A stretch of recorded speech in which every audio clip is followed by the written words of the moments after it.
Vamos a hablar de segunda vuelta y me gustaría empezar por saber cómo llegaste a la propuesta, cómo te llegó la oferta. Claro, bueno, en realidad yo soy no solamente actor de segunda vuelta, sino también productor general. O sea, yo soy quien Ah, está trayendo la obra argentina también. Con Marco Calvani, su autor, nos conocimos en Nueva York. Yo viví en Nueva York muchos años y una vez en un subte nos conocimos, nos pusimos a charlar y resulta que yo era actor y él era dramaturgo, director, bueno, una trayectoria increíble y bueno, y conectamos sobre esa base. En función de eso, yo volví a vivir a Argentina en el 18 y yo viví como 16 años afuera en total. Y una de mis intereses era hacer un poquito de puente, aprovechando esta experiencia afuera y el trabajo afuera entre autores, dramaturgas, dramaturgos de afuera, con su trabajo desarrollándose muy bien y lo que estaba pasando en la escena teatral en Argentina con la tradición tan fuerte que tenemos acá, ¿no es cierto? Entonces, como parte de ese recorrido, hace 2 años, bueno, esto en realidad empezamos a trabajar sobre esto antes de la pandemia, pero bueno, pandemia, y retomamos después, pero también trajimos a Argentina otra obra que se llama Else y Henry, ujú.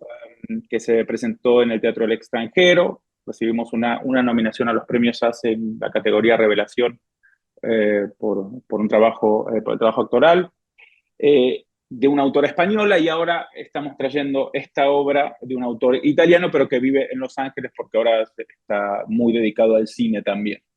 Entonces, un poco la idea surge a partir de que que nos conocemos con Marco y él me empieza a compartir obras de él, y desde esa cabeza, digamos, más de productor, a mí lo que me interesa ver es qué piezas de afuera pueden tener resonancia en Ujú. Argentina, de acuerdo a distintos estados del debate y desafíos sociales que nos enfrentamos. Y bueno, y ahí aparece segunda vuelta como una de esas posibilidades.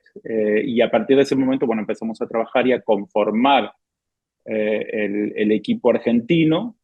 Primero arrancamos en el 2020, a principios de 2020, que era otro equipo, y después de la pandemia, cuando empezamos a retrabajarla, se configuró un equipo diferente, ambos súper buenos equipos.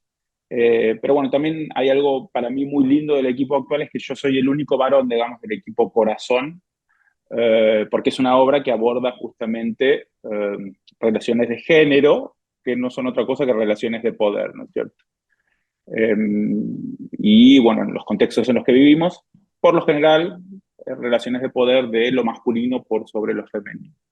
Entonces, el equipo, la directora, mi compañera en escena, la asistente de dirección, la productora ejecutiva, son todas mujeres. Entonces, también eso, desde el punto de vista de las visiones, ¿no? Porque Ujú. todo nutre y todo ayuda a complementar lo lo que estamos trayendo a compartir, digamos. Que sin duda es un tema que está buenísimo observar, analizar y cuestionar en estos momentos.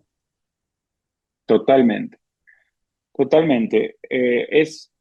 Esta es la historia, no sé si querés que cuente un poquito. Contá un poquito.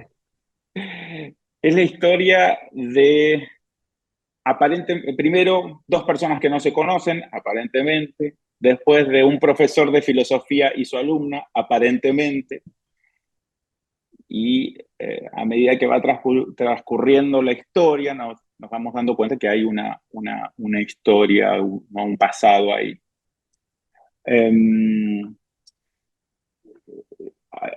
Creo que hay algo eh, muy claro en quizás cómo era la relación de ellos en el pasado, ¿es cierto? Como con una marcada quizás jerarquía, malentendida jerarquía intelectual, o profesor, Sí, alumno. Sin embargo, cuando ella vuelve, después de haber además terminado ese vínculo con él, ella vuelve desde un lugar totalmente distinto. ¿te costó componer a Philip teniendo en cuenta todo esto? Oh, mucho, Ajá, mucho, mucho. A ver, Philip tiene una...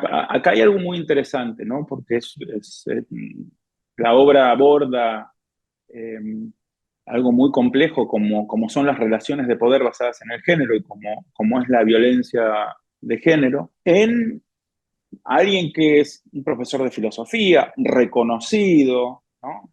En su ámbito, premiado, ¿no? Que tiene como su encanto, que además yo creo que él está convencido que lo que hace lo hace por amor, y ahí es donde viene la parte de construcción social también, ¿no? Porque, digo, a mí me costó mucho y todavía estoy luchando con ello, me di cuenta en el ensayo general que hasta ahí todavía seguía luchando un poco con eso, de mi juicio y mi prejuicio personal con él, desde ujú. esta lectura social y siendo muy consciente de estos desafíos que vivimos y queriendo aportar un grano para transformarlos y de estas violencias, ¿no es cierto?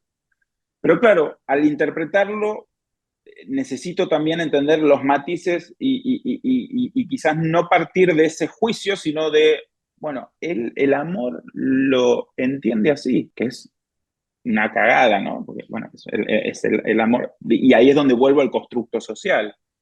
No nacemos entendiendo el amor de una manera, nos vamos formando para entender el amor de una manera o de otra, ¿no? Y entonces sí me costó desde ese lugar, porque es un personaje que tiene como su encanto, que tiene digamos, su chapeau intelectual, ¿no? Que envuelve, ¿no? Pero después es un tipo profundamente violento, profundamente, digo, violento no solamente al punto físico, pero sino también de querer siempre, como cuando ve un destello de crecimiento Mm. desde el otro lado, apagarlo, ¿cierto? Y entonces sí cuesta en cuanto a desafío, pero bueno, es un desafío que creo que ayuda también a la reflexión y a que la historia no sea también una caricatura, ¿no es cierto? Porque a mí muchas, sí puede haber gente con problemas de salud mental que ejercen violencias de distinto tipo, ¿no? Ahora, la mayoría, digo, muchos de los casos que vemos, si no la mayoría, son producto de la sociedad en la que vivimos, ¿no? Porque se dice, ah, no, pero es un loquito. Bueno, no, a ver, es un tipo súper funcional, reconocido, ¿no? Que tiene por lo menos socialmente, tiene algo de intercambio en su contexto académico, en su contexto social comunitario y demás. Y después tiene este horror adentro. Entonces, desde el punto de vista de la composición, sí me resultó muy desafiante trabajar eso.